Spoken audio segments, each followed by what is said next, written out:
Sir నమస్కారం sir. నమస్తే. Sir 'Pushpa 2' movie పోస్ట్‌పోన్‌ల పర్వం ఇంకా కంటిన్యూ అవుతుందని అంటున్నారు సార్. ఆల్రెడీ మూవీ ఆగస్టులో రిలీజ్ అవ్వాలి. డిసెంబర్‌కి పోస్ట్‌పోన్ అయింది. మళ్ళీ డిసెంబర్ నుంచి నెక్స్ట్ మార్చ్‌కి వెళ్ళిపోతుంది అని అంటున్నారు సార్, నెక్స్ట్ ఇయర్ మార్చ్‌కి. మరి ఎందుకు అసలు ఈ వార్తల్లో నిజం ఉందంటారా? మరి మార్చ్‌కి వెళ్ళడానికి గల కారణాలు ఏంటి? ఎందుకు ఈ పోస్ట్‌పోన్? అంటే యాక్చువల్గా వాళ్ళు చెప్తున్న షెడ్యూల్ ప్రకారం ఇది అధికారిక సమాచారం అయితే కాదు. అధికారిక సమాచారం ఏమిటంటే నిజానికి ఈ సినిమాకి సంబంధించి ప్రొడ్యూసర్లు కానీ ఎవరు ఏం మాట్లాడట్లేదు. బయట రకరకాల పుకార్లు చక్కర్లు కొడుతున్నాయి. వాళ్ళ దగ్గర నుంచి వివరణలు ఎప్పుడూ లేవు. అయితే ఈ మధ్యకాలంలో బన్నీవాసు దీని మీద ఒక అధికారిక సమాచారం ఒకటి మార్కెట్లోకి రిలీజ్ చేశాడు. ఆయన చెప్తున్నాడు కాబట్టి అందులో వాస్తవం ఉండుంటుంది అనేది ఒక బిలీఫ్. ఎందుకంటే ఆ ప్రొడక్షన్ హౌస్తో సంబంధాలు ఉన్నాయా లేవా అనేది పక్కన పెట్టేస్తే అల్లు ఫ్యామిలీకి దగ్గర మనిషి కాబట్టి ఆయన చెబుతున్న దానిలో కొంత వాస్తవం ఉంది అనే ఉద్దేశంతో జనాలందరూ దాన్ని నమ్మారు. అందులో వారు చెప్పింది ఏంటంటే చాలా క్లియర్గా ఇందులో పెద్ద ఇబ్బందికరం ఏం లేదు. ఆయన 10 రోజులు షెడ్యూల్ ఉంటుంది, అంతే. 10 రోజుల పని మాత్రమే అర్జున్ది ఉంది. మెజారిటీ షూటు ఏదైతే బ్యాలెన్స్ ఉంది అంటున్నారో అది ఫహద్ ఫాజిల్ తాలూకా షూటు. ఆయన ఇతర ప్రాజెక్టుల్లోనూ 2-3 ఓటీటీ ప్రాజెక్టుల్లోనూ ఇరుక్కొని ఉండటం వలన దీనికి టైం కేటాయించలేకపోతున్నాడు. ఏది ఏవైనా ఆగస్టు, సెప్టెంబరు ఈ నెలల్లో షూటింగ్ పార్ట్ కంప్లీట్ అయిపోతుంది అనేది కన్ఫర్మ్గా చెప్పాడు ఆయన. బయట మార్కెట్లో ఉన్న వ్యవహారం కూడా అదే. అంటే మ్యాక్సిమం సెప్టెంబర్ ఆర్ అక్టోబర్కి కంప్లీట్ అయినా నవంబర్, డిసెంబర్ 2 నెలలు టైం ఉంటుంది ఇంకా. కాబట్టి డిసెంబర్ 6 అనేది వాళ్ళు టెంటేటివ్గా బయటకు రిలీజ్ చేసిన డేట్. ఏది ఆగస్టు 15 అనుకున్నారు ముందు. ఆగస్టు 15 నుంచి డిసెంబర్ 6కి పోస్ట్పోన్ చేశారు.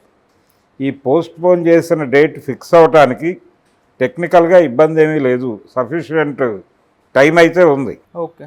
కానీ ఎందుకు వాయిదా వేస్తున్నారు, ఎందుకు ఈ వార్తలు వస్తున్నాయి బయటికి అనేది ఒక గొడవ.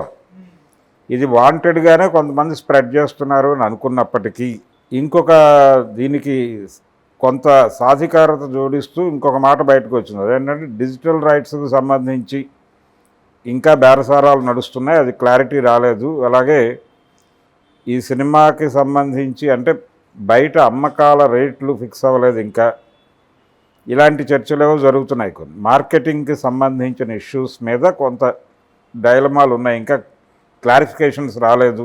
అందుకని కూడా లేట్ అయ్యే అవకాశం ఉంది అనేది వినిపిస్తుంది మాట. వీళ్ళు చెప్తున్నటువంటి మార్చి నెలకి వెడితే ఒకవేళ మార్చి రిలీజ్ అనే మాట వినిపిస్తోంది. ఇప్పుడు ఇక్కడ నుంచి పోస్ట్పోన్ అంటే 3 ఏళ్ళు దాటిపోతుంది. ఓకే.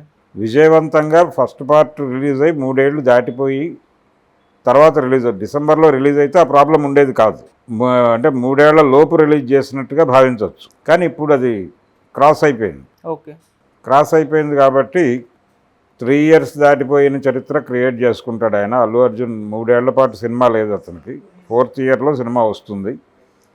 అయితే ఇక్కడ ఈ మార్చిలోనే సితారా ఎంటర్టైన్మెంట్స్ వాళ్ళు సినిమా డేట్ ఫిక్స్ చేసుకున్నారు. వాళ్ళు విజయ్ దేవరకొండ ప్రాజెక్ట్. అవును. ఆ రిలీజు ఇది క్లాష్ అవుతుంది. వాళ్ళు ఆల్రెడీ ముందే ఆ నెల ఫిక్స్ చేసుకున్నారు. ఇంకొక పరిస్థితి ఏంటంటే థియేటర్లకు జనాలు రావటం అనేది తగ్గుతోంది ఇటీవల కాలంలో. పెద్ద హీరోలు ఉంటే థియేటర్లకు జనాలు వస్తున్నారు, కానీ మామూలు సినిమాలకి అసలు అటువైపు తొంగి చూడట్లేదు. ఎందుకంటే అది ఎలాగో 2-3 రోజులు అక్కడ ఆడేసి ఓటీటీలోకి వస్తుంది, ఓటీటీలో అది దాని సంగతి ఏంటో చూసుకుందాం అని థియేటర్లు అవాయిడ్ చేయాలి అనేటువంటి ఒక మూడ్ కనిపిస్తోంది జనాల్లో. ఇప్పుడు జనాల్ని అంటే సింగిల్ స్క్రీన్స్ పూర్తి స్థాయిలో మూతపడిపోయే పరిస్థితి. అంటే సింగిల్ స్క్రీన్ ప్లేస్లోకి ఓటీటీ సెటిల్ అవుతోంది. సింగిల్ స్క్రీన్ ఆడియన్స్ అందరూ ఓటీటీ ఆడియన్స్గా సెట్ అవుతున్నారు. అంటే థియేటర్కి వెళ్ళి చూసుకునే కంటే మీ ఇంట్లో కూర్చుని మీ ఫోన్లో సినిమా చూసుకోండి అనే పరిస్థితి. ఓటీటీలకు కూడా ఆడియన్స్ కావాలి కదా, ఆ ఆడియన్స్ వీళ్ళే అని చెప్తున్నారు. ఇప్పుడు సింగిల్ స్క్రీన్స్ క్లోజ్ చేసి వాంటెడ్గానే చాలా ఊళ్ళల్లో సింగిల్ స్క్రీన్స్ వెళ్ళిపోతూ ఉన్నాయి. ఇది ఒక ప్రోగ్రాం నడుస్తోంది. అయితే ప్రస్తుతానికి ఇంకా మిగిలి ఉన్నటువంటి బతకాలంటే కొద్ది మేరకు ఫీడింగ్ కావాలంటే పెద్ద హీరోల సినిమాలు పడితే తప్ప జనం రావట్లేదు. ఓకే. రెండోది థియేటర్ని కాపాడుకోవాలి అనే మూడ్లో ఇండస్ట్రీ కూడా ఉన్నట్టు కనిపించడం లేదు. చిన్న సినిమాల్లో కథలు ఉండటం లేదు, కాన్ఫిడెన్స్ ఉండటం లేదు. ఏ సినిమా కూడా అప్ టు ది మార్క్ లేదు. ఇటీవల కాలంలో రిలీజ్ అయినటువంటి చిన్న బడ్జెట్ సినిమాలు, అలాగే చిన్న హీరోల సినిమాలు, లోకల్ మార్కెట్ని టార్గెట్ చేస్తున్నటువంటి చిన్న హీరోలు ఎవరూ కూడా అప్ టు ది మార్క్ సినిమాలు ఇవ్వడం లేదు. అవును. ఏ డైరెక్టర్ కూడా అప్ టు ది మార్క్ సినిమాలు చేయడం లేదు. ఏదో అనుకుని ఏదో చేసి ఏదో చూపిస్తున్నారు తప్ప, గతంలో ఒక నమ్మకం ఉండేది. చిన్న సినిమా అంటే మంచి కథ ఉంటుంది, లో బడ్జెట్ సినిమా అంటే మంచి పాయింట్ ఉంటుంది, చిన్న హీరో సినిమా అయితే మంచి పాయింట్ ఉంటుంది అని అనుకునేవాళ్ళు. ఇప్పుడు ఆ పరిస్థితి లేదు. ఇప్పుడు ఆ పరిస్థితి పూర్తి స్థాయిలో పోయింది. దాంతో పెద్ద హీరోల సినిమాల నీడ్ ఉంది ఇప్పుడు థియేటర్లు బతకడానికి, మల్టీప్లెక్స్లకు కూడా నీడ్ ఉంది. అందుకని ఒక్కొక్క హీరో 3 ఏళ్ళు 4 ఏళ్ళు టైం తీసుకుంటే కష్టం. కొంచెం వేగం పెంచాల్సిన సందర్భం. ఆల్రెడీ బన్నీవాసు గారు నెక్స్ట్ ప్రాజెక్ట్ గురించి కూడా లీక్ బయటకు వదిలాడు. అల్లు అర్జున్ త్రివిక్రమ్తోనే ఉంటుంది సినిమా. త్రివిక్రమ్ ఈయనతో మొదటిసారి పాన్ ఇండియా మార్కెట్లో కాలెట్టబోతున్నాడు అనే వార్త కూడా చెప్పుకున్నాం మనం. అందుకని ఇప్పుడు అర్జెంటుగా పుష్ప అంటే డిసెంబర్లో రిలీజ్కి అయితే ప్రాబ్లం ఏమీ ఉండే అవకాశాలు లేవు. ఇది అధికారిక సమాచారం కాదు, మైత్రి మూవీ మేకర్స్ నుంచి బయటకు వచ్చినటువంటి వార్త అయితే కాదు. దీనిలో అంత నమ్మి ఇది మార్చికి వెళ్ళిపోతుంది అని కంగారు పడాల్సిన అవసరం ఏం లేదు. స్టిల్ చాలా టైం ఉంది, వాళ్ళకి సఫిషియెంట్ టైమే ఉంది. ఆయనది 20 రోజులు, ఇతనిది 10 రోజులే షూట్ ఉందని చెప్తున్నారు. ఎంత ఎలా చేసినా ఆగస్టు ఉంది వాళ్ళ చేతిలో, సెప్టెంబర్ ఉంది, అక్టోబర్ అంతా చేసుకున్నా నవంబర్ డిసెంబర్ 2 నెలలు వాళ్ళు పోస్ట్ ప్రొడక్షన్కి పెట్టుకున్నా అయిపోతుంది. అవును. అది పెద్ద ఇష్యూ కాదు. డిసెంబర్లోనే మ్యాక్సిమం రిలీజ్ ఉంటుంది అని ఫిక్స్ అవ్వడమే మంచిది. సార్ అంటే ఒకవేళ పోస్ట్పోన్ అయితే ఇలా వరుస పెట్టి సినిమా పోస్ట్పోన్ అవ్వడం వల్ల అది దాని యొక్క ఆసక్తి ఏమైనా తగ్గుతుంది, ఆడియన్స్లో ఇంపాక్ట్ ఏమైనా పడుతుంది?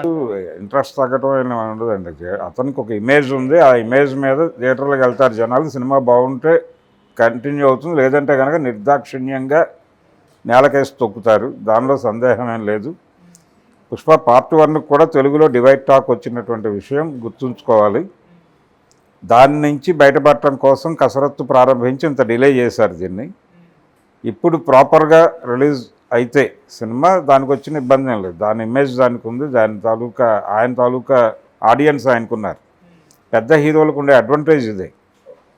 చిన్న హీరోలు ఏంటంటే వాడు ప్రూవ్ చేసుకోవాలి. ఆ రోజు కంటెంట్ ప్రూవ్ చేస్తే సినిమా ఆడుతుంది, కంటెంట్ ప్రూవ్ చేయలేకపోతే సినిమా కిల్ అయిపోతుంది. అందుకని ఆ ఏరియాలో వీక్గా ఉంది ఇప్పటికీ తెలుగు సినిమా. ఆ ఏరియాలో బలపట్టం అనేది జరగల.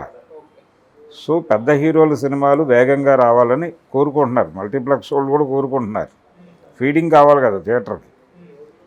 పరభాషా చిత్రములతో మాత్రమే ప్రస్తుతం ఓటీటీ ఇవి మల్టీప్లెక్స్లు రన్ అవుతున్నాయి అనేది వాస్తవం. దాన్ని బ్రేక్ చేసి తెలుగు సినిమాలను నింపినప్పటికీ అక్కడ 1 షో 2 షోలతోనే సర్దుకుని వెళ్ళిపోతున్నాయి.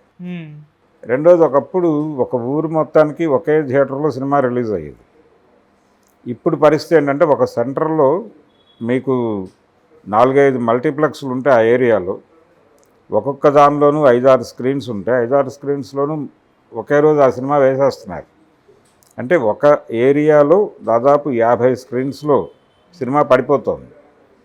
ఇంకా దానికి సస్టైనబిలిటీ ఏముంటుంది, జనాలు ఇంట్రెస్ట్ ఏముంటుంది, ఇమ్మీడియట్గా తేలిపోతుంది. అలా 2-3 డేస్ రిజల్ట్స్కి వచ్చేసింది సినిమా. ఆ 3 రోజులు సస్టైన్ చేయగలిగిన కెపాసిటీ స్టార్ హీరోలకు మాత్రమే ఉందని అక్కడ కేంద్రీకరిస్తున్నారు అందరూ. అందుకని పెద్ద హీరోల సినిమా